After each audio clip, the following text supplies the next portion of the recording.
حکمران بگاڑیں گے، یہ وقتی حکومتیں کیا کریں گی، کتنا تنگ کریں گے، کتنی سختی کریں گے. نہیں، کوئی غم نہیں، کوئی پریشانی نہیں. جب رات ہوتی ہے تو صبح ضرور ہوتی ہے. یہ نہیں ہوتا کہ رات ہی رہے. یہ 5 سال تو گنتی کے ہوتے ہیں اور ان کی کرسی ویسی ملتی رہتی ہے، اچکولے کھاتی رہتی ہے. جی کیا کرنا ہے؟ کچھ بھی نہیں ہو سکتا. جو حضور کی عزت اور دین پر پہرا دیتا ہے اسے اس جہاں میں بھی امن ہے، اگلے جہاں میں بھی. لا خوف علیہم ولا هم یحزنون، انہیں کوئی خوف بھی نہیں، کوئی غم بھی. اللہ اکبر. اب قرآن مجید کی 3 آیات اور چوتھی جو آیت ہے اس پر اگر غور تو اس کا شان نزول تھوڑا جدا ہے شہداء احد کے متعلق. پہلی ان آیات میں ان نفوس قدسیہ کی شان بیان ہوئی کہ جن لوگوں نے جہاد کیا ان کے ساتھ اللہ نے کیا معاملہ فرمایا، وہ کس طرح راضی ہیں، خوش ہیں. اور گواہی بھی کس کی؟ اللہ. اس سے بڑی گواہی کیا ہو سکتی؟ وسوسہ بھی آ جائے یار پتہ نہیں کیا ہوگا. نہیں، رستہ تیرا سچا ہوگا تو وعدہ اس کا سچا ہے. اللہ اکبر. اب یہ ہے کہ الذین استجابوا للہ والرسول من بعد ما اصابهم القرح، یہ تھا کہ جب جنگ ختم ہو چکی اور اس جنگ کے 2 حصے ہیں. پہلے حصے میں مسلمانوں کو فتح ہوئی، سرکار کے غلاموں کو فتح ہوئی، اور دوسرے حصے میں عدم توجہ کی وجہ سے مسلمانوں کو شکست ہوئی ظاہری طور پر اور مشرکین کو وقتی کامیابی ملی. اس کی وجہ آپ کو پتہ ہے کہ وہ اس درے پر جہاں تیر انداز سرکار نے کھڑے کیے تھے اور ساتھ حکم فرمایا تھا کہ آپ نے نیچے کیوں تھا. جب جنگ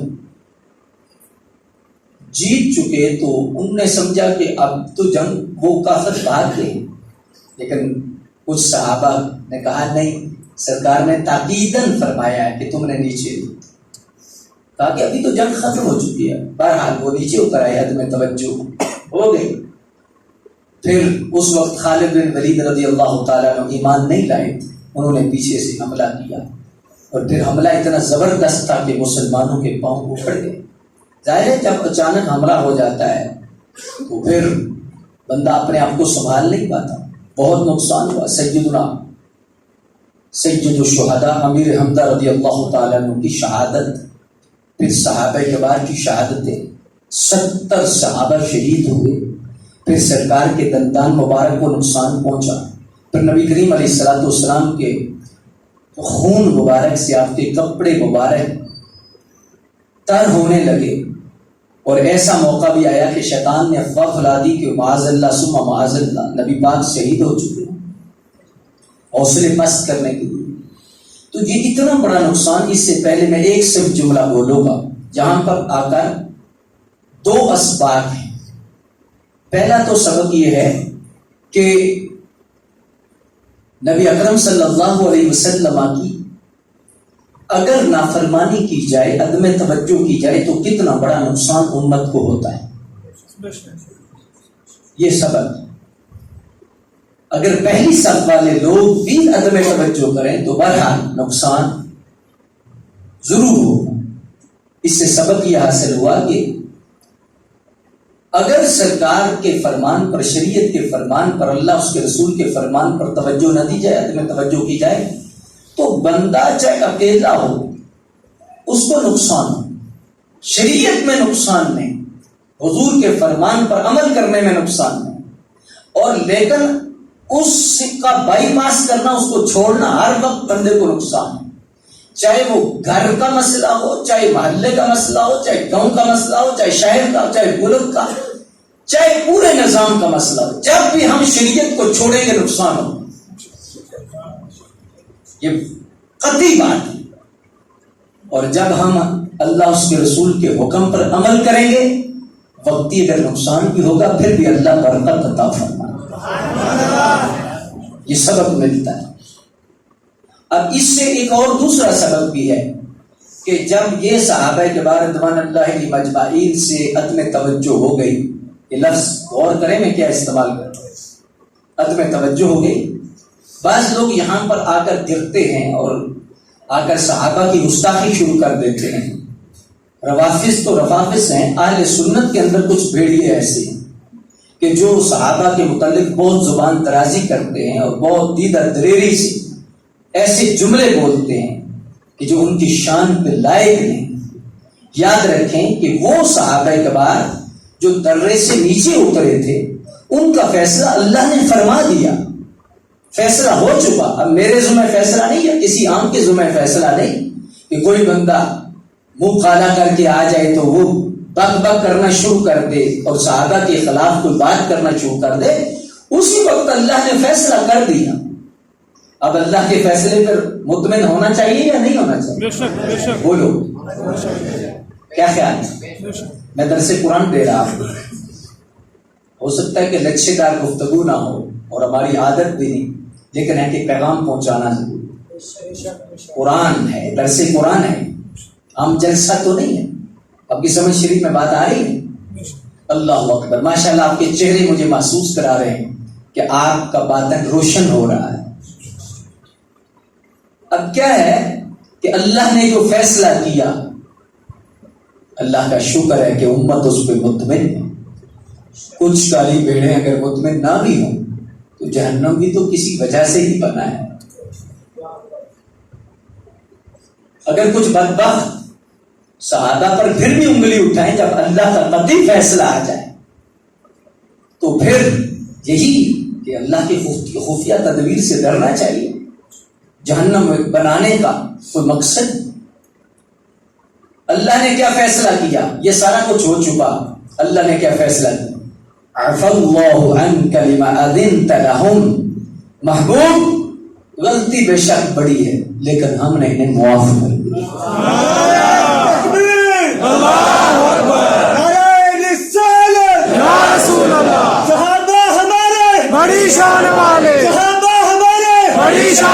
ہر بندے کی زبان کھلنی چاہیے. آج دور کون سا چل رہا ہے اور ادھر تو جراثیم والا بندہ ہے بھی کوئی. اگر کوئی ہو بھی ہو تو سپرے ایسا ہے کہ جراثیم مر جاتے ہیں. صحابہ ہمارے بڑی شان والے. ہر زبان کھل رہی ہے. صحابہ ہمارے بڑی شان والے. اس سے آپ کی زبان نہیں کھلے گی. میں قرآن کا درس دے رہا ہوں، ایک جملہ بول رہا ہوں بڑے وسوخ کے ساتھ. آپ کی زبان ہی نہیں کھلے گی. جس کی زبان شان صحابہ پر کھلتی ہے اس کا مقدر بھی ساتھ کھل جائے گا. صحابہ ہمارے بڑی شان والے، اہل بیت ہمارے بڑی شان والے، صحابہ ہمارے بڑی شان والے، محمد ہمارے بڑی شان والے. لگاتے ہیں نعرہ ایمان والے، صحابہ ہمارے بڑی شان والے. اللہ نے فرمایا محبوب ہم نے معاف کر دیا. اب یہ سارا کچھ ہو چکا، شہادتیں ہو گئی. اب نبی اکرم صلی اللہ علیہ وآلہ وسلم کی ذات گرامی آپ کے دندان مبارک کو نقصان پہنچ چکا تھا. لیکن ایک بات یاد رکھیں کہ جہاں پر چلتے ہی بعض دفعہ ہوتا ہے کہ بعض دفعہ بات یاد نہیں رہتی. بعض لوگ سمجھتے ہیں کہ حضور کے دندان مبارک شہید ہوئے تھے تو تصور یہ جاتا ہے کہ دانت نکل گئے ہوں گے یا دانت ٹوٹ گئے ہوں گے، ایسے ہی تصور جاتا ہے. کیا خیال؟ ایسا نہیں تھا. نقصان پہنچا تھا لیکن سید اعلیٰ حضرت فرماتے ہیں کہ اس نقصان کو بھی اللہ نے اپنے محبوب کے دندان کا حسن بنا دیا. کیا بنا دیا؟ چمک جائے چہرہ ذرا. حسن بنا دیا. سید اعلیٰ حضرت فرماتے ہیں کس طرح؟ فرماتے ہیں کہ جس طرح ہیرے کو تراشا جائے، وقتی طور پر تو ہیرے سے کچھ اس کا حصہ اترتا ہے، جب تراشا جائے تو حصہ اترتا ہے، لیکن اترنے کے باوجود ہیرے میں چمک زیادہ آ جاتی ہے. تو اعلیٰ حضرت فرماتے ہیں دانت مبارک کو نقصان تو ہوا تھا، کافروں نے دیا تھا، لیکن اللہ کی شان دیکھیں کہ حضور کے دندان میں اور حسن آ چکا تھا۔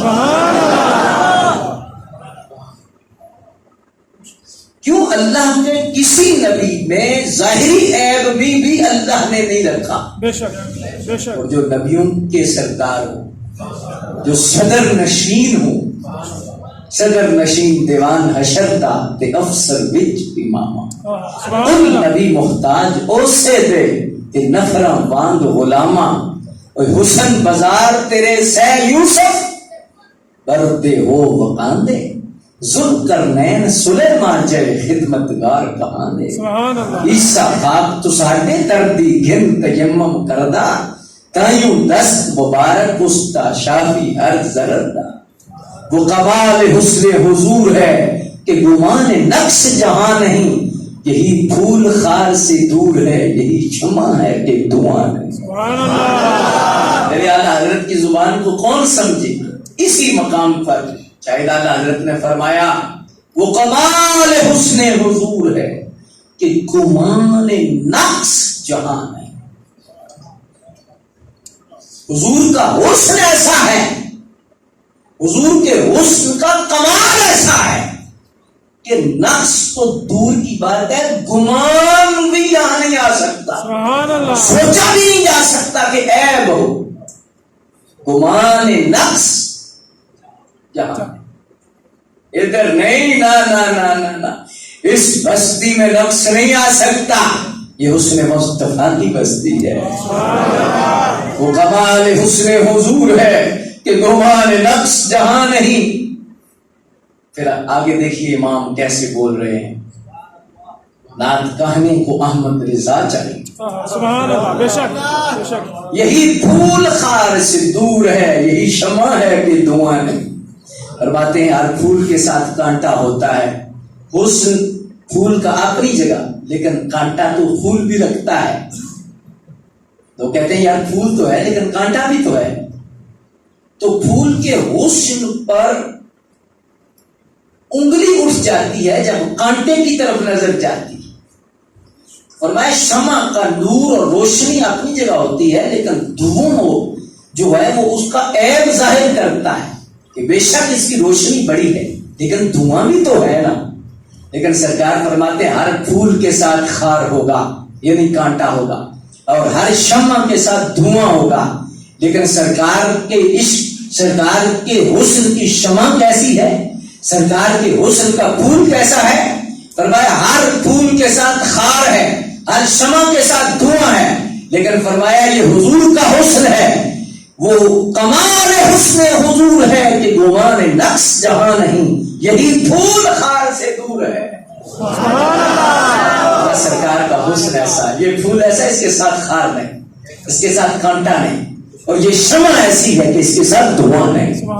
تو میرا محبوب نے ڈٹھا جنہوں ویکھ کے چن شرماوے، جے او جاوے سیر کرن لئی تے خلقت جھکدی جاوے، جے او پاوے ہاتھ پھلاں وچ تے ہاتھ پھلاں وچ رل جاوے، بجلی ڈردی لشک نہ مارے متا بے ادبی نہ ہو جاوے، علم خدا نے اینا دتا عقلاں وچ نہ آوے، عقل خدا نے اینی دتی علماں وچ نہ آوے، اعظم ایڈا سونا یار سانو کدھرے نظر نہ آوے۔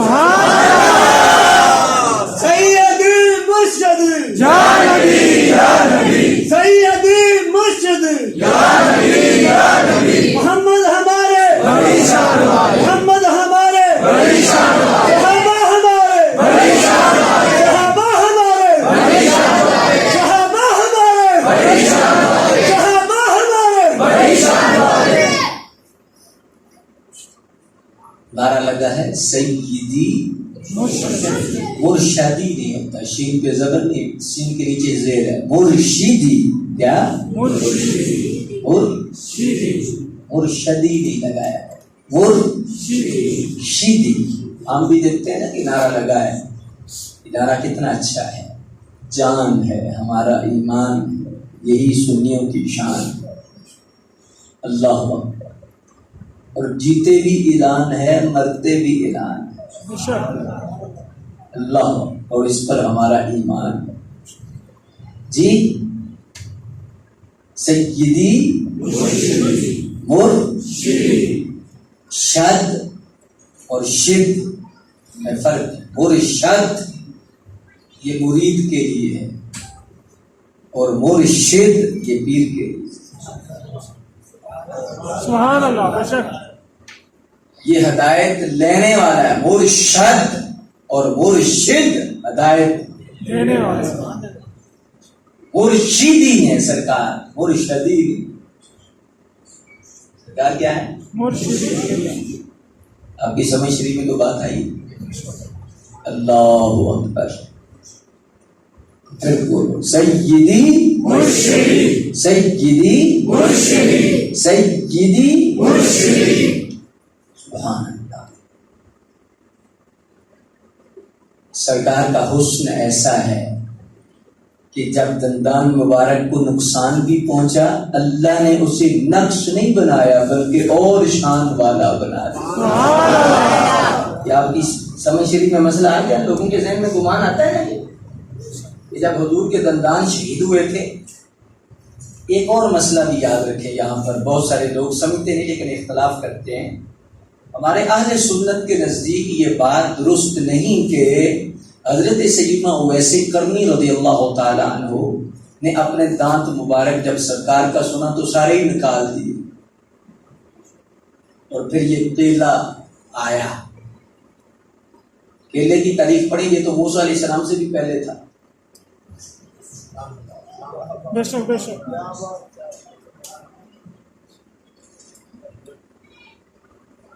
سیدی اعلیٰ حضرت نے اور دیگر ہمارے محققین نے اس پر کلام کیا ہے, بڑا طویل کلام ہے, لیکن میں اس پر صرف اشارہ کر کے آگے گزروں گا کہ یہ مسئلہ یہ صدری سا مسئلہ ہے. کیا ہے؟ صدری. بس سینہ بسینہ کچھ باتیں ہیں جو ہیں, لیکن جب ہمیں کتابوں میں ڈھونڈیں گے یا حقیقت کے ترازو پہ تولیں گے تو پھر ہمیں نظر نہیں ہے. بہت ساری ایسی باتیں ہیں عام سے خطیب کرتے بھی رہتے ہیں, جی ہوتی ہے نا. اللہ اگلے دن میں سن رہا تھا کہ اللہ کا بندہ فلودے کی شان بیان کر رہا تھا کہ حضرت عمر فلودے کی شان بیان کر رہا ہے. کیا بات ہے, ان کے پاس یہی وقت تھا کہ انہوں نے فلودے کی شان ہی بیان کر بات کیا. کیسے جاہلانہ گفتگو کرتے ہیں, اور کس طرح کے خطیب ہم بلا لیتے ہیں, اور پھر بس پیسے. کچھ نے ویڈیو بنانے کا شوق ہوتا ہے, کچھ جو ہے ویسے ہی کہتے ہیں بڑا بڑا بڑا مزہ ہے. کیا کہا ہے؟ اور چھٹ دو جی, چس بڑھیا. کوئی سمجھ بھی آئی ہے یا نہیں سمجھ آوے یا نہ آوے, چس تے آوے. چس لے لے کے پھر پہنچ گیا. چس والا مسئلہ چھوڑو, چس اصل تو قرآن میں ہے. سچے دل سے بولو میرے منہ کے لیے نہیں چس آ رہی ہے قرآن میں کہ نہیں؟ سمجھنے میں آ رہی ہے کہ نہیں؟ قرآن شریف کا تو دسترخوان ہی ایسا ہے یار. کس طرف ہم لگ گئے؟ میں ہاتھ مانگتا ہوں اللہ کے بندو, یہ پیشہ ور نعت خوانوں سے جان چھڑاؤ. یہ تو 2 نمبر نہیں 10 نمبر نہیں پتہ نہیں کتنے نمبر ہی ہو رہی ہے. میری مریدی سے بھی جان چھڑاؤ. سب سے زیادہ اہل سنت کا نقصان 2 طبقے کر رہے ہیں کہ مروجہ نعت خوانی اور پیری مریدی کا جو جاہلانہ رسم و رواج. جی حضور کی عزت کے لیے کتنے نکلتے ہیں جن کو آپ لاکھوں روپے دیتے ہو, عمرے کے ٹکٹ کو پتہ نہیں کتنے لوگ دیتے ہیں, نکلتے ہیں کتنے لوگ نکلتے ہیں.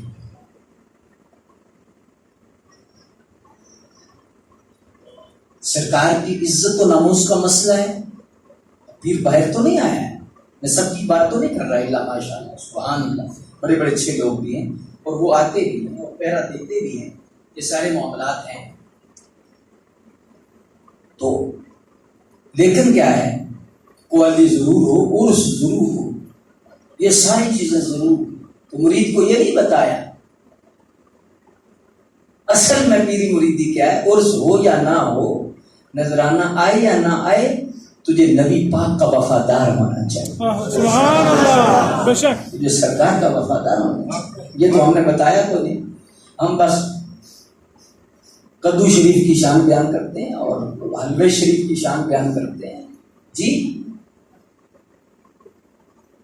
اللہ شیخ الحدیث علامہ خادم حسین رضوی رحمۃ اللہ تعالی علیہ کے درجات بلند کرے.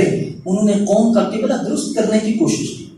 جلالی صاحب نے قوم کا قبلہ درست کرنے کی کوشش کی کہ لوگوں کس طرف جا رہے ہو. حضور کی عزت کی بات کرو, سرکار کی ناموس کی بات کرو. جو غدار ہیں ان سے پیچھے ہٹ جاؤ, جو وفادار ہیں انہیں سیدھے سے لگا دو. اور پھر آپ نے دیکھا ہے کہ جس بندے نے بھی حضور سے وفا کی ہے, جس صدی میں کی, جس سال میں کی, جس لمحے میں کی, اللہ نے انہیں اٹھایا ہے. اور کتنا اٹھایا ہے, عرشوں تک جھنڈا لہرایا ہے. کوئی کسی گدی کا سجادہ نہیں مولانا خادم حسین رضوی, کوئی بڑا پیر نہیں, لیکن جنازے سے لے کر آج تک ان کی چمک یہ محض خدا کا فضل نہیں تو اور کیا ہے. یہ کیا ہے؟ لوگوں کے اندر جو جذبہ, شوق, ذوق, وفاداری, وہ شمع نہیں بجھتی جو اخلاص سے جلائی جاتی. یہ حقیقت بات. اس لیے ان چیزوں سے جان چھڑاؤ. ناراض تو نہیں ہو رہے؟ یہ نعت خانوں کو جو دیتے ہو نا, اللہ, یہ ختمات پر بھی ذمہ دار علماء بناؤ. 1 گھنٹے کا میں کہتا ہوں یہ کل شریف کا جو یا 10ویں کا پروگرام ہوتا ہے نا, اس میں ہر مسلک, ہر مذہب کے لوگ, آج کل کیونکہ رشتہ داریاں ہیں, تعلق داریاں ہیں, ان میں لوگ آئے ہوتے ہیں, تو ختم پر ذمہ دار عالم گفتگو گھنٹہ کرے. جتنا سٹیج, جتنا موقع ہمارے اہل سنت کے پاس ہے, اتنا کس کے پاس ہے؟ جتنا ہمیں سمجھانے کا موقع ملتا ہے, جتنا ہمیں تبلیغ کرنے کا موقع ملتا ہے. ہر چوتھے دن کوئی ختمہ 10واں ہوتا ہے, امام کا اجتماع ہوتا ہے, سیاسی لوگ مر جاتے ہیں, پیسے دیتے رہتے ہیں, گاڑیوں کے کرائے دیتے رہتے ہیں, اتنا جلسہ کرتے ہیں. ہمارے چوتھے دن بغیر خرچ کیے اتنا بڑا 10واں ہوتا ہے. ہوتا ہے کہ نہیں ہوتا؟ کبھی اس گاؤں میں ہوگا, کبھی اس گاؤں میں ہوگا. لیکن کیا ہے کہ دیانتدار بندہ یہاں پر بٹھاؤ جو 1 گھنٹہ ان کی پوری صفائی کرے, ان کو پورا سپرے کرے, حق بتائے, دین بتائے انہیں. آپ کی بات سمجھ میں آ رہی ہے؟ بے شک, بے شک. تو جب ایسا ہوگا تو انشاءاللہ آہستہ آہستہ بہت فرق پڑے گا. بس وہ مروجہ تقریریں ہیں جو کل پر بھی یا ختم پر ہم نے کرنی ہیں, ٹھیک ہے, جو ضروری مسئلے ہیں وہ بیان کیے جائیں.